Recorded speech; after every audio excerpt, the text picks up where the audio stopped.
Welcome, crew, to What Are Your Three, a Channel 3 podcast where we bend the laws of space and time because this is going to be basically the middle of January, but Ray and I are getting ready to call it before Christmas. So this is going to get real weird as far as trying to pin times down. But besides that, we take a member of the Channel 3 community, discuss 3 games of their choosing, go through some honorable mentions, some other odds and ends, and have a nice little video game discussion crossing over between 2 years.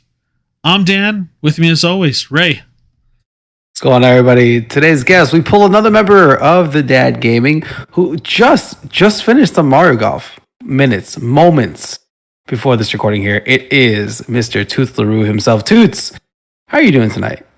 I'm doing good. Looking forward to this. Golf was rough tonight, but golf's rough on somebody or multiple people each night. Yes. Well, it was a Mario and Bowser 2v2 versus the CPU, and the CPU at times can be unforgiving. The Mario Golf CPU is one of the tougher ones out there. Yeah, I mean, I've played Mario Golf for a while, but tonight's was rough. I was the one that made the rule set, and I was about to say, wait, this was your fault. It was 100% my fault. But we still had fun. We always have fun on Sunday nights.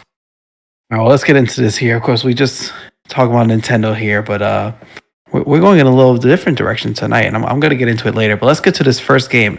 It Takes Two, number 1 game on the list here.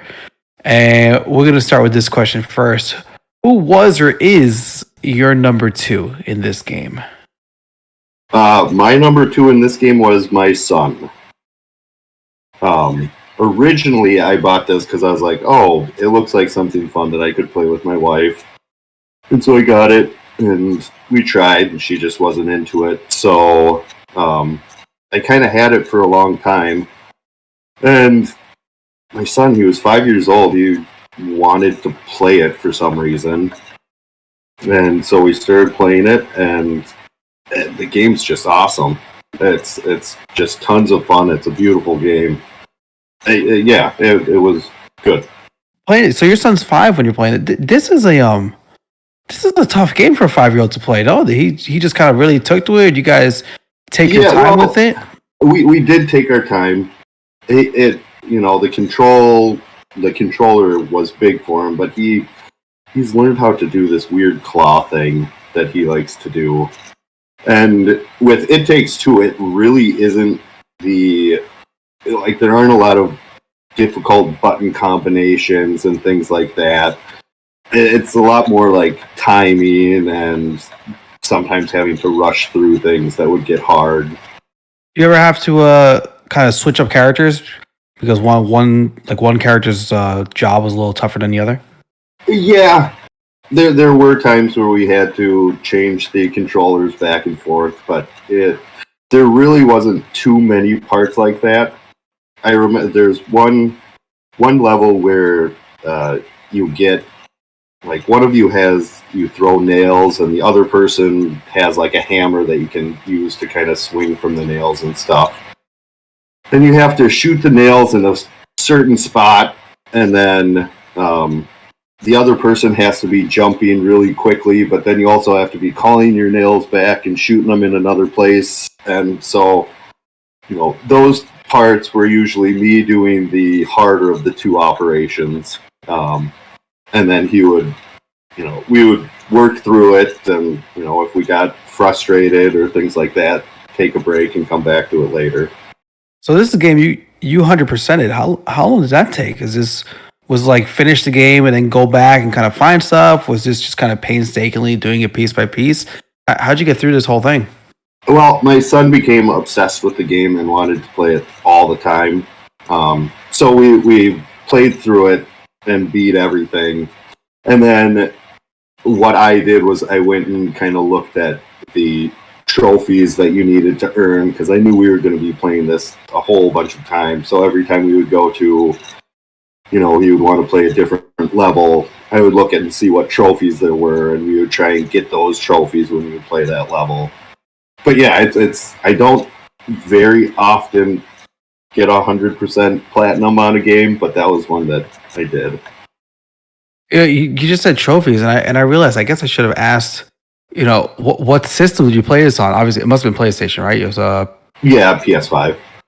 the PS5. I say that because I think I have it. I got it on the Switch and didn't even like think about the fact that this game, one game of the year, for it. Obviously, it's just on all the systems here.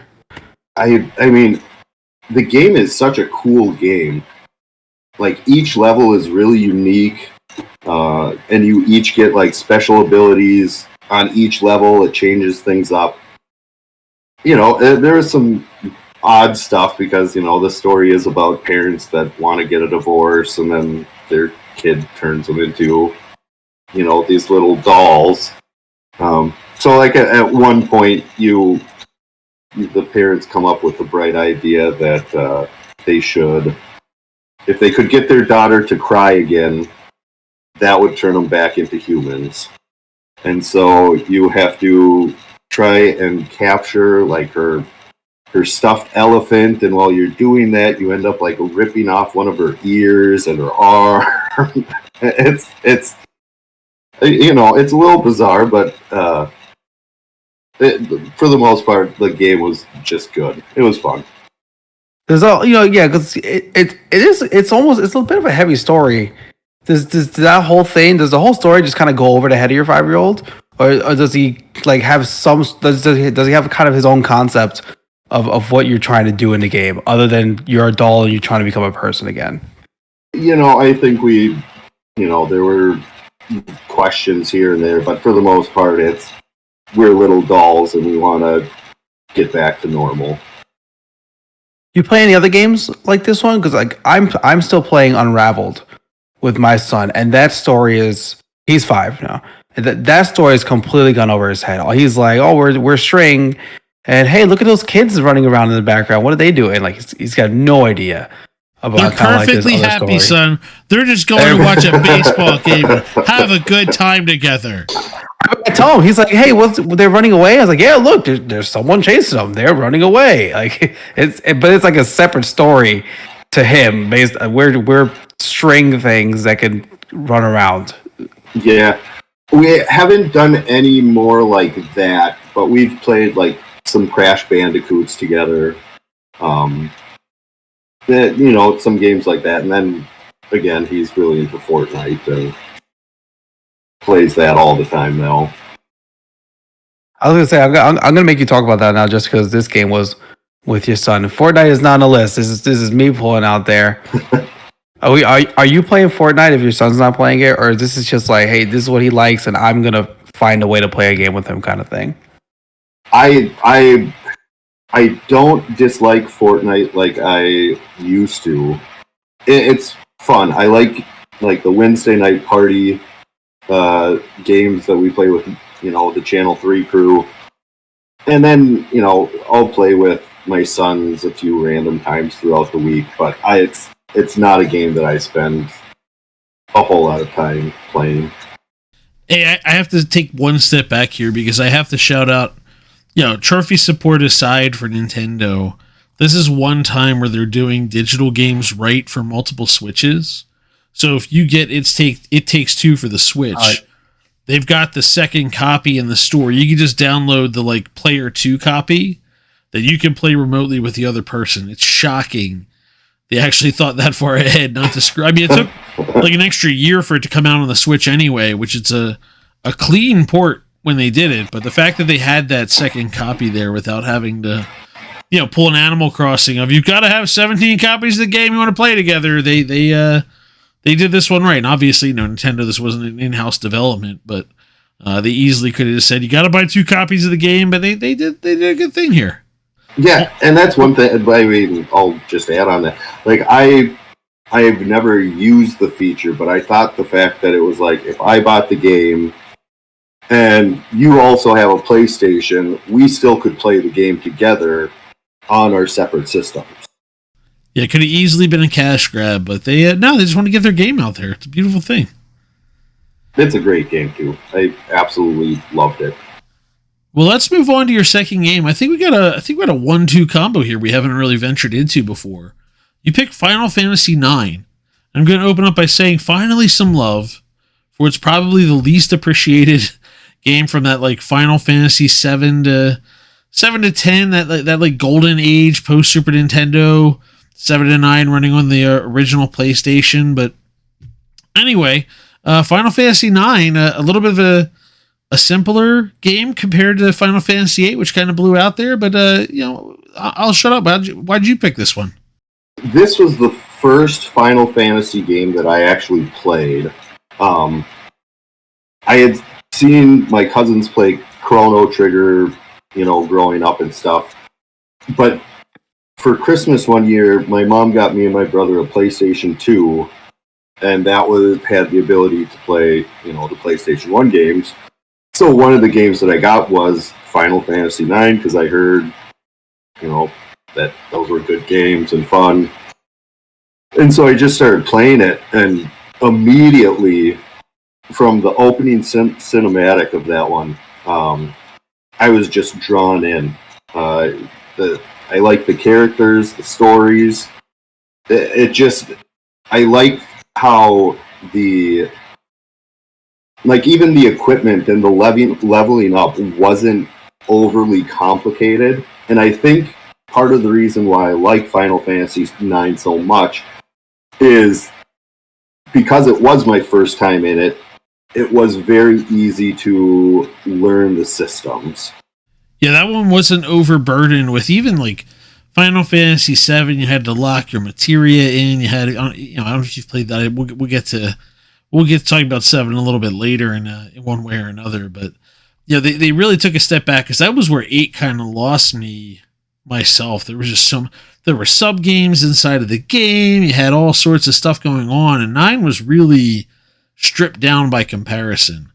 I recently played 8 for the first time this year. The first time I actually finished it, and the combat system is just too complex, and there's just too much in that game. But with 9, it's so straightforward.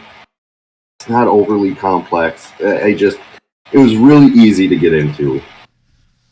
So of all the game genre, you talk about one you're playing with your son with It Takes Two. What do you have a theme for your 3 here? Is this just kind of like 3 great games?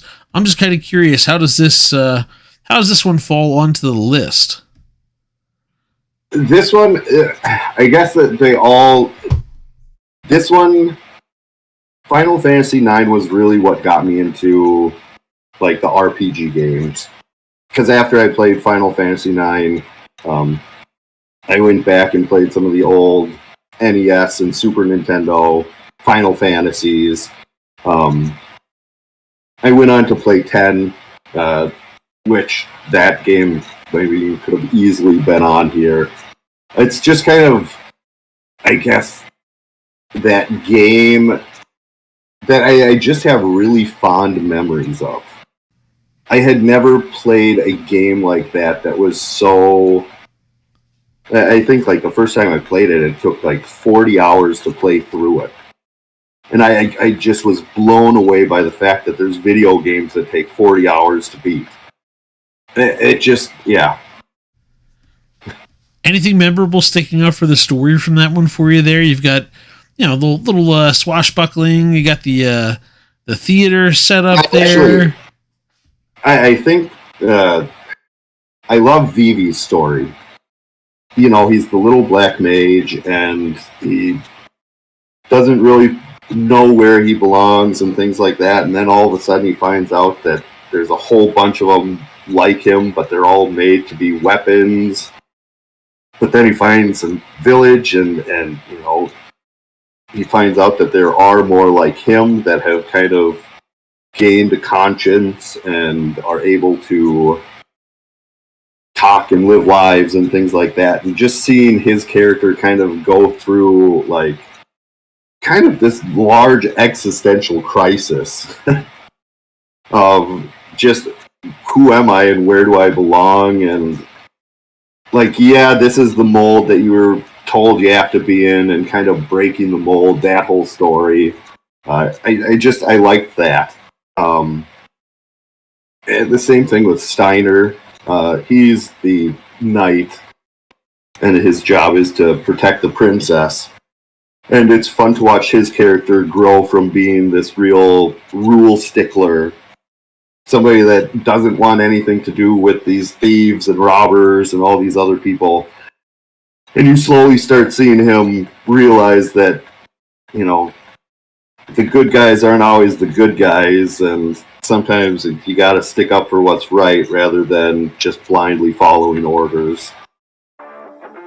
Join us on the Bucket and Hoosier Show, the podcast that's all about community and competitive Rocket League. If you're new to Rocket League, it's a high-flying, fast-paced game that combines soccer with rocket-powered cars. It's a game that's easy to pick up, but difficult to master. And that's where our guests come in. We're talking about the best of the best in the Rocket League community to learn about their journeys, strategies, and tips for success. Whether you're a seasoned pro or just starting out, we've got something for everyone. So sit back, relax, and join us as we explore the exciting world of competitive Rocket League. Join us live Monday evenings at twitch.tv/Bucket and Hoosier, and follow us on Apple Podcasts, Spotify, and Google Podcasts to catch past episodes. Be sure to hit the follow and notification button so you know when new content has been posted. All right, let's go on to game number 3. So we have heavy story, and now we're going to jump into Halo 1 and 2. So Halo Combat Evolved and then Halo 2. And notably, not Halo 3. So why Halo 1 and 2? What's going on there? Well, Halo 1 and 2, this one's going to be a little more lighthearted. I love these games. These games I played my first few years of college. So you're playing Halo 1 in college, right? Yes. So you're playing Halo 1 in college. Is there a story, like a reason why, other than the fact that it's Halo came out and this is a cool new thing? Is it like a big story, playing with friends? Is it like a LAN party thing? What's the big thing about Halo 1? So what we would do is me and my friends, we were freshmen living in the dorms, but we had some older classmates that were, they lived in their own house. So we would all, we would go over to their house quite a bit, and they always would be playing Halo. And so it kind of just started, 4 people at a time playing, and then we were like, well, we need to start hooking up more TVs and more Xboxes and stuff. So it ended up being like a few nights a week, we would lug this giant, it was like a 32-inch CR, one of those old tube monitors. The thing just weighed a ton. Two-person lift job. Lift with your legs, not with your back. Oh, that's right. And there was 5 of us, and we would go down. Only one of us had a car, and it was this 2-door Pontiac that we would all jump into. The person in the passenger seat would have this giant TV on their lap. We would drive over to our buddy's house and get it all hooked up and stuff. And then we would do 4-on-4, and we would play until 3, 4 in the morning, and then we would have to lug all of that back to the dorms, go through security as we're carrying the big TV monitors and stuff. But yeah, it was just so much fun to do that,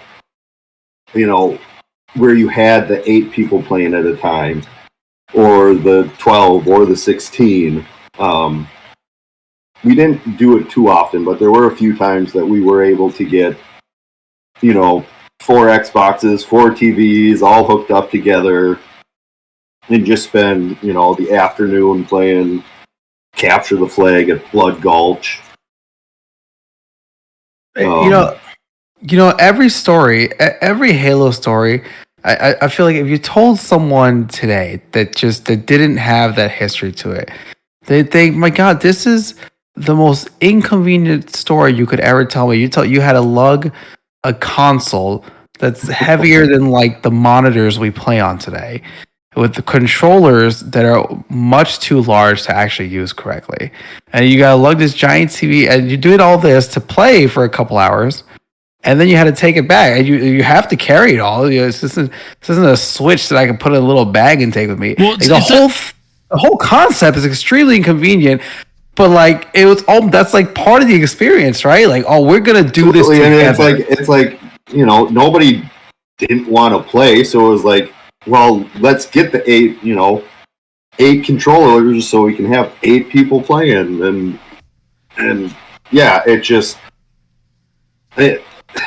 there's so much fun with that. And even if we didn't have 8 people playing, just the fact that you could split up the 2 screens so you couldn't do the screen peeking and all of that was so nice because it did get to a point where you could look at somebody's screen and in a second know exactly where they were.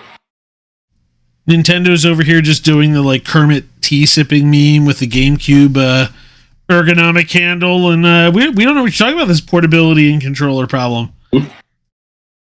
Ergonomic handle, mini monitor that you could attach to the GameCube, which I feel like people like somehow don't know about. Man, I played Smash Brothers on that little thing. Controller still being used 20 years later, unlike the Duke, absolutely. It's just a legend. So obviously you're playing in college, so you're there live with everybody. Did it ever transition to playing Xbox Live, especially when Halo 2 kind of got going? Yeah, Halo 2 and Xbox Live, that was an experience. Special time. It's a special time. The fact of the matter that they would throw everybody into the main lobby after a match was just wild. And I mean, the things you would hear people say and the awful things, it was crazy. But at the same time, it was also nice then that, all of a sudden we didn't have to lug the monitor and the Xbox and all the controllers from house to house, and you could play, more conveniently.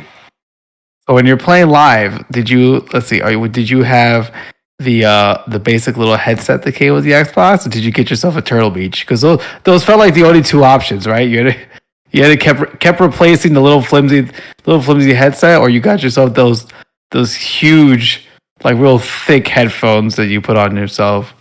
Oh, for at that point in time, it was just the little flimsy thing. I played on that too. So Halo 2, you put on Channel 3. That's the game that you've logged the most hours in. Yeah, I think, again, it was in college, and the fact that it was online, if I wasn't at school, that's what I was doing. Mm-hmm. Just all the time. I loved the multiplayer of it. It just seemed so fun and fast-paced at the time. There was always new weapon combinations that people were coming up with. It took Halo to the next level. And, even with the multiplayer with like the swords and things like that, I thought the improvements that they made from 1 to 2 just were better improvements. So, Toots, I don't know how much you've talked about that you were going to be on this podcast with people. Do your friends know that this is an anti-Nintendo podcast that you're going with today? That your theme was to be against Nintendo the whole time? Are they aware of this, or are they just going to be shocked when this comes out? I mean, I'm okay with this. You're in a safe place. Probably. It's okay.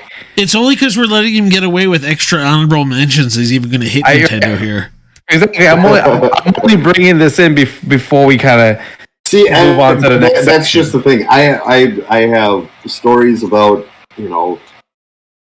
like growing up, my parents never wanted me and my brother to be on video games and stuff, and the first system that I ever had was a Nintendo 64 that me and my brother split together, and we bought it at like the video game, or at the like local video rental place.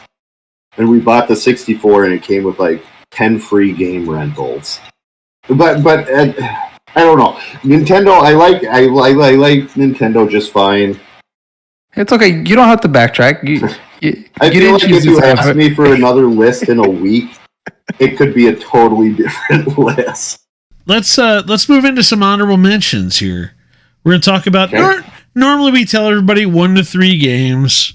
Then we have times where there's people like Frizz who notably recently everybody heard sent about 37 games on the list, and you did it right. You caught us. We're joking. We're at the end of our pre-holiday recording run here, and you sent 5 in. We're like, you know what? Whatever. Let's roll with it. So we may hit a couple extra here today, but we're gonna start off with Ghost of Tsushima. Again, as we were sticking with the no Nintendo till Brooklyn theme here, we're gonna stick with one of the I was gonna say crown jewels of the PS4, but even the PS5 really, but probably the Mount Rushmore of the PS4 generation, along with Spidey, God of War, and Horizon Zero Dawn. Is that the 4th of the Mount Rushmore there? I don't know. Depends on who you ask. I would think so. You just made a Mount Rushmore right now like that. Is everyone going to accept this list that you made, Dan? I accept that list, Dan. I 100% accept that It was list. tough between Horizon and Last of Us Part 2. I don't know. You can't, Ray. No one is going to argue the first 3. Wow. That fourth spot of the Mount Rushmore, I feel confident. I couldn't play Last of Us 1 or 2. I can't. The sneaking around in that game was too much for me. Yeah, there's no stealth alternative in that game. There's no, let me get a grenade out here. No, there's not. You don't have enough shivs and blades you can put together to be able to fight your way out of that game. But we're here to talk about Ghost of Tsushima here. So yes. So did you play this on the 4 or the 5? When did you crack this one?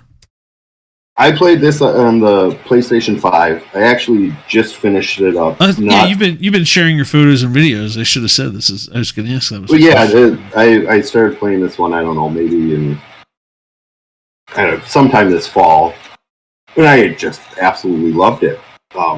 The story is really, it really grabbed my attention. Even like the side quests and things like that. A lot of times I won't remember like the name of side characters and things like that. But in this one, I knew what the side characters were, what their stories were. I wanted to find out more about the stories. There's just so much to do too. It's a game with art direction too, right? Like it's got a rich story, a just wide open world, and I mean you won at least one of the photos of the week, I think, off the top of my head. I probably should have looked this up, but you had a couple of great duel videos throughout here too. It's a not to overuse this is video games or art. Like this was truly something where they wanted to make this a piece of art. There were several times when I was playing this game where I had to just kind of stop and like look at the scenery because it just was incredible. The other thing is the world is huge, but there's so much that they put in it that you never feel like you're running and just like going and going and going to try and get to your destination. There's always things that kind of distract you along the way or keep you busy. It was fun. I really liked it. Yeah, I just hope these various Hollywood strikes have not killed the movie. The guy behind the John Wicks with Keanu Reeves has got this on his list. I think it's his next project possibly. So I'm hoping that he in John Wick 4 they certainly put plenty of sword action in there that can tell you they can make this work. So I'm just waiting to see if it actually happens. I'd be okay with that. That game is, if you can play it, I would play it. So a perfect tie-in is our second game to your second game of your 3. Kind of the beginning and the end, not the end of this particular narrative trail for you, but you talked about how Final Fantasy IX was your introduction to those RPGs back in the 90s. You went back, you cracked a few others from there, and sure enough, Sea of Stars came along this year. Independently developed game that is a throwback just directly to, they said, we're going to make one of these. They made some quality of life improvements. They did some things that's not just, we we copied the shell of it. They put a lot of heart and story into it. But I'll shut up anyway. But so I'm tying this one back to 9 for you, whether you wanted to or not. But talk about Sea of Stars. I mean, absolutely. I mean, that game was so perfect if you played those games. The old Final Fantasies, the Chrono Trigger, things like that. And like you said, it was, they did make a lot of improvements to make just things kind of go a little bit quicker, I guess. The combat system was okay, in my opinion. It probably could have been a little fine-tuned, but it wasn't anything to stop me from enjoying the game. And then again, the story was just terrific. And I'll say, spoiler alert, if you haven't played this, but I mean, when Garl died, I couldn't believe it. I was shocked that they actually killed him off just because he was such a great character. You're witnessing me just suffer a spoiler. I was tempted to take the earphone out of my ear. Because I'm sorry, Dan. No, there's nothing to apologize for. This is my own fault. Because you didn't finish this game? You were like the first one to play it. No, but because you know what happened? What happened was like a bunch of stuff came out. I've been playing in the background and playing it. And finally, like 2 weeks ago, I started to like play it a little bit more, but I haven't had a lot of free time. So like I'm working my way through it. I'm not worried about the spoiler in the grand scheme of things. I'm like, anyway, but it's just funny that I'm like, no, yep, I'm gonna take this one on the chin. It's my own fault. It's nothing but my own fault here. I'm still working on Spider-Man 2018, so. Oh, I'm not going to talk about your spoiler alerts have already been blown. There's nothing we can do for you. Anyway, so I have to ask. We got to talk about this combat system thing because what's your talk to me about that? What's your issue there? I don't know. Maybe I didn't get into it enough or try and figure it out more, but it just seemed kind of like almost a little too straightforward. But then also, like, I don't know, with the whole, you had to choose your attacks to try and knock off their, I don't know what those were even called anymore. Yeah, I can't remember what they're called, but yeah, you could sequence your attacks that like they give you they tell you if you do this in the next 3 attacks, you can neutralize theirs, yeah. Yeah, by, hitting them with a physical attack and then a poison attack and a magic attack, then they don't get to do their big special move. Which I liked that, but I think there was almost too much focus on that because trying to battle outside of knocking those things out gets a little tricky. Yeah, you could. There were a couple times. I think I've probably died about 3 times. I think I'm about 2/3 of the way through the game. I think I am. Best I can tell. But I've died probably 3 times where I just got like overwhelmed or I made a mistake in the beginning of the battle and just could not recover from there. So I could see that how you just kind of like either you have it or you don't is where it's at. I'm like, great, I'm just gonna die this time. I just accept it for what it is.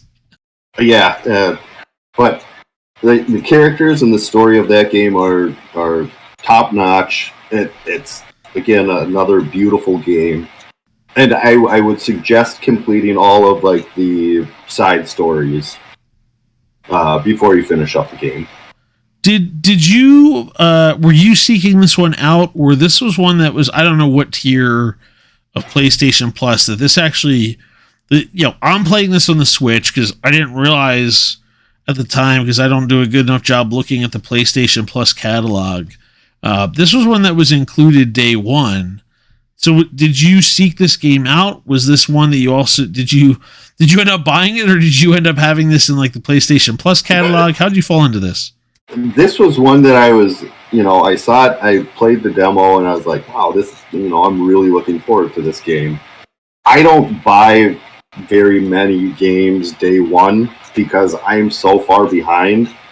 Like, I love the fact that, like, I got to play Ghost of Tsushima for, just with the PlayStation Premium or whatever.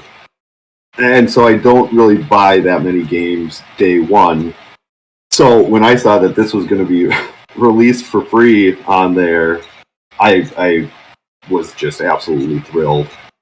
The next game on the honorable mention list here, in a continued affront to Nintendo, you decided we're going to talk about Ghostbusters, the video game, and not Luigi's Mansion. So, Ghostbusters, the video game.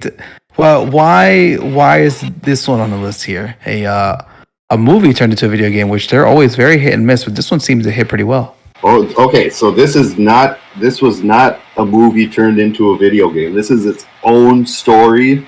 It has all of the original cast.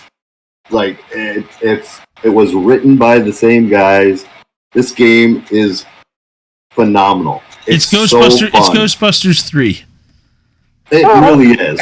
I don't mean to take a thing. I mean, they took a movie concept and made a game out of it. I didn't mean to actually turn the movie. I got it. I was gonna say you put me on my heels right when you start this Luigi's Mansion nonsense coming in here as your opening salvo for this game. I started feeling a little defensive here.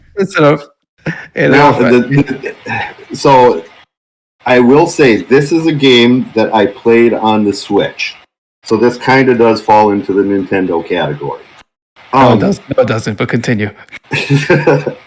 But this is another one that my son just wanted to play, and he started playing it, and just right off the bat, he loved it, and we have played through it so many times.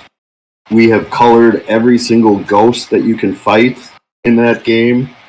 It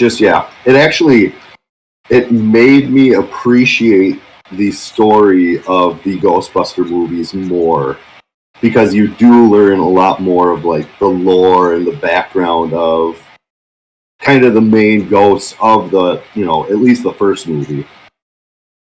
It also gives me more concern for Dan Aykroyd overall, because most of this stuff's coming out of his head, and apparently it's not all make believe for him. That I did not know, but hey, I enjoy it. Do yourself a favor, don't Google that. I'll start searching it up. No, it's been great. My son now loves all of the movies, and it's just been a fun thing that we can enjoy together. Did you like the fact that you had, offensive weapons that you kind of added onto the proton pack? You weren't just, shooting your normal laser. You had kind of like these blasts that you can attack the ghost with. Well, yeah, they all did their own different thing. And, from a video game standpoint, that they have to throw in some things like that. It couldn't just be the same blaster the entire time. You got to upgrade it and get some new skills and abilities. See, that's what I say, because it could have been. They could have just said, hey, we're just going to have the same stuff that the movie had. That's why I say this one did. It sold really well. I just don't think highly a lot of times of games that are made just straight like from a TV concept. But I watched the gameplay of it before getting on here, so I skimmed through the whole thing and saw the play. It looks like if there wasn't a show, it just looks like a solid game on its own, which was very cool to see. I will back Toots up, because this is one I played this on the PlayStation 3, but because of the kids, picked it up on one of the times it was on sale on the Switch. It's a very good transfer over to the Switch. I mean, a lot of those like PS3 generation games are coming over there or have come over there. This is one that if you haven't played this and have any kind of interest in Ghostbusters, they did a really good job of dropping you into this world. And the Switch works. Yeah. Yep. I 100% agree. It's a good game. Unlike the one that they came out with last year. I don't even know what you're talking about. Moving on. On that note, we're going to move on to the next game here. Nintendo finally gets a little representation from TOOTSlaroo himself with Contra. So where does Contra fall on this list here? Contra was one I had a Nintendo in high school. At that time there was like Funko Land, which was like the place you go and buy the second-hand stuff. Oh yeah, And at that time, Funkoland. you could buy a Nintendo for $20, and the games. If it was like a top tier game at that time, it was like $5. Otherwise, you're paying $1 or a quarter for some of these games. But I got a Nintendo, and you just had to get Contra with it. And I played that game so much that I could beat that entire game without dying a single time, ending up with more lives than I started with. I don't know what it was. I don't typically like to do things like that, but there was something about that game that I just over and over again, I would just play through it. You're going to offend this man if you ask the thing you're about to ask him, Ray. I was gonna say that's an impressive statement because I've a lot of people have said that this is hard to beat without putting in the very famous Konami code, obviously. Yeah, but you're saying that you there was a lot of time spent with the Konami code to get to that point. But yeah, especially those later levels really do start to get hard. But that game is the exact same every single time. Every level, all the guys coming out, it's like the same thing every single time. So once you kind of start getting into the patterns and you know where things are going to come out and things like that, you can start really owning that game. All right, I'll put you on the spot. I'm gonna put you on the spot before Dan talks about one more game here. Can you say the Konami code right now? Up, down, left, right, BA, select, start. There you go. I've got nothing else. So I had friends, so we would press select, start instead of just start. Yeah, I was about to say, wait, what? Look at this. Yeah, this guy. Look, he gave extra credit too. Yeah, that's what I was going to say. Wow. All right. That game was so much harder though with two people. So much worse with two people. Not harder, worse. It's worse. Yeah. No, and the other thing I'll say about that game is I remember like with those levels where you run down the hallway and just thinking that was so cool. Like that you were running into the TV rather than from side to side. All right, well, we're going to take one more tour, one more stop on our extra holiday spectacular, not really the holiday bonus honorable mention bonanza, whatever we're calling this, to Batman Arkham City, the superhero mention you've got here during the course of this run. So talk to me about you wanted to make sure Arkham City got in here.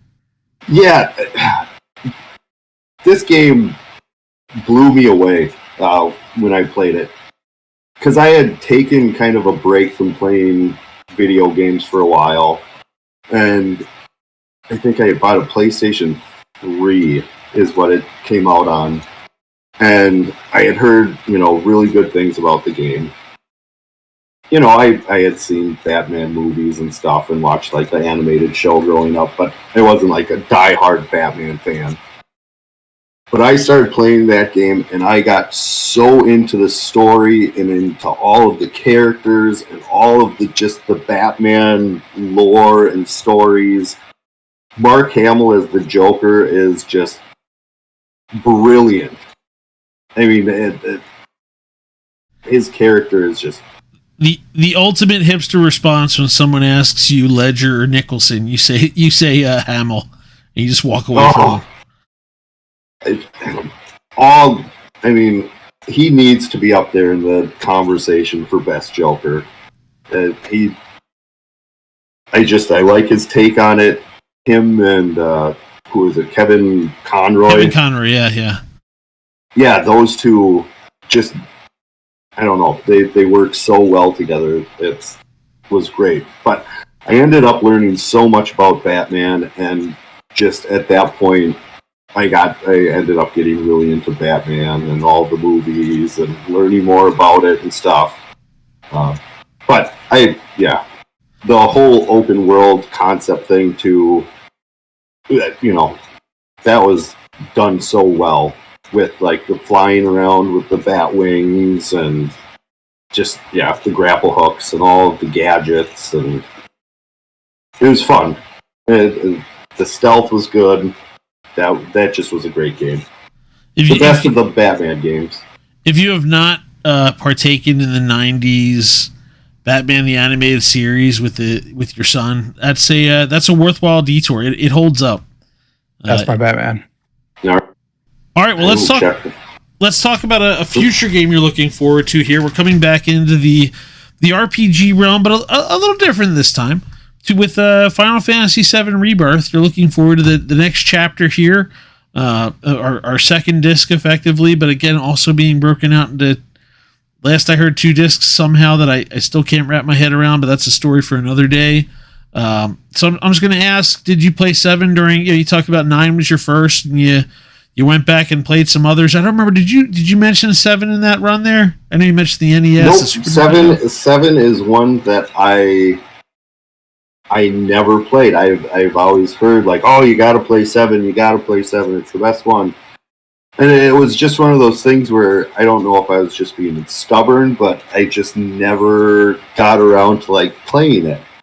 And so when the remake came out, I played that, and I absolutely loved the story and the gameplay. I thought I like what Final Fantasy has kind of done with their battle systems. But yeah, I just really liked the story. It was, for the most part, new to me. I do know certain things about the game, characters that may or may come on, not. You can drop the 25-year-old spoiler in here. Yeah, not the... yeah, Eric. So, it's like I do know some of the story, but it's also, to me, it's a new story. So it's fun. I will say that I wish that the Final Fantasy IX would get that treatment, because I think that story's I like that. Yeah. It got the 7, 8, 9 got the, well, and 10 and 10 too. We've all gotten the re-release on the Switch and whatnot, but I don't think you're going to do a full ground up rebuild for that compared to what they've done with 7. Right. Pop culture impact there, but oh well, we can always hope. So I did forget to mention this about Final Fantasy IX, but when I first got it, I brought it home and I started playing it, and get through, and all of a sudden you get to your first save point, and I went to go save and it wouldn't save, and I was like, what's going on? I got the PlayStation 2 memory card in there, everything like that. I was like, oh, there must just be a glitch. I'll play on until the next save. We got to the next save, it wouldn't save again. I was like, what's going on? So I turned the game off. I started up again, get all the way to the first save again. Doesn't save again. I have no idea what's going on at this point. And, this was 98, 99, something like that, so you couldn't just hop on the internet to be like, why can't I save? And I eventually did find out that you have to have a PlayStation 1 memory card to save PlayStation 1 games on the PlayStation 2. I was clenching my teeth over here when you said you were playing it on the PlayStation 2, and I know where this story's going, and it doesn't make it any less painful. I think I played that beginning part to that game like 5 times before I actually was able to save and move forward. All right, I need to move on to the quest now. That one stung a little bit, but you still played it. Like, that's the important part there. I learned something new today. I didn't know that. Well, let's move on to a question from the Channel 3 history books that we've picked for you to discuss. And again, while we're recording in the middle of December, when everyone hears this, they're going to be in the middle of the cold, dark depths of January, unless they're in the southern hemisphere. Then they're just chilling, laughing at us up here in the northern hemisphere. But we're going to assume everybody else is hanging out here with us, and you've got the post-holiday malaise and depression that comes along with that. We're going to battle some seasonal affective disorder here, Toots, and we're putting that on your shoulders. We're going to ask you. Okay. We're going to ask you for a summer vacation vibe game. What's a game that'll give us summer vacation vibes? Oh, Elba, a wildlife adventure. So tell me about that one, because this is one where I was watching it and then I finally cracked it because of you. You had recommended it, and And you're correct. Yeah. This is definitely a summer vacation vibe game. Yeah, it's basically you're like this little girl and you go and visit your grandma and grandpa on this like tropical island, and there's this mean guy that wants to build like a hotel resort over the wildlife refuge. But the game is basically going around and like taking pictures of wildlife and helping. The people of the town will have little quests or little jobs for you to do, clean up graffiti or pick up trash. There's like help animal quests, things like that. But it just, it's a lot of fun. It's a good one for the kids. It's not overly complicated, but yeah, it's definitely a summer vibe type game. It's fun. Strong color palette to bring you out of the gray funk of probably half our listenership just looking outside right now and seeing gray snow that's been sitting around for weeks. As Ray's sitting here in his tank, his sleeveless tank top. My sleeveless classic Channel 3 memorabilia, never to be seen again. At least I don't think it is. That one's still you can still get can you still get this one? Yeah, you can, if you click into those, they're still there. I think. Yeah. Oh man. It's just that purple one that you, me, and Joel got that we had to say, whoa, no, cancel this one. Change the print. Change the print. The one of three shirt. And the last question we ask all our guests: what's been your favorite feature on Channel 3 so far? Oh, there's a lot. The site itself is just fantastic. But what I'm looking forward to is using the list for the games completed, especially like the games completed, because I want to kind of start keeping track of, 2023. These are the games that I beat. I can have them all in the order that I beat the games. I'll just know, and then I'm hoping that there is going to be a 2024 completed list that I can then do. And then just so that it has kind of a history of, what I've been playing since joining Channel 3. Yeah, I'm a big fan of the list. I like help organizing my thoughts, essentially, as I'm ordering what I did. Sometimes I go back and I'm like, oh, that's right, I did start that. I should go finish. So I'm a fan of organization. I need everybody watching when that best of 2024 list comes out. I'm watching you. It says, it will say specifically in the rules, game released in 2024. Do I have a game? Not putting Mario Kart 8 back on that best of 2024 list, people. I was gonna say, yeah. I think my best of 2023 only has games released 2023. But that's why we have a separate list. We have a completed list as well, because I've got some games I completed in 2023 and that started are old games. Yeah, go nuts. Yeah. It is true. Mario Kart and Fortnite are not best of each year. I'm watching you. I don't know if you throw the DLC in there. It's a new game. You know what? I knew someone was going to say, I was going to do that. Actually, the Mario Kart 8 DLC finished up in 20. Well, guess what? It's not going to be any in 2024. So, no! You don't know that. That's fair. Oh, man. And with that, we have made it to the end of another What Are Your Three podcast. Thank you, tootslaroo, for being here. You can find the podcast at c3.gg/podcast, dropping every Wednesday morning at 3:33 a.m. Eastern on all the major platforms, including Spotify, but no longer Google Podcasts.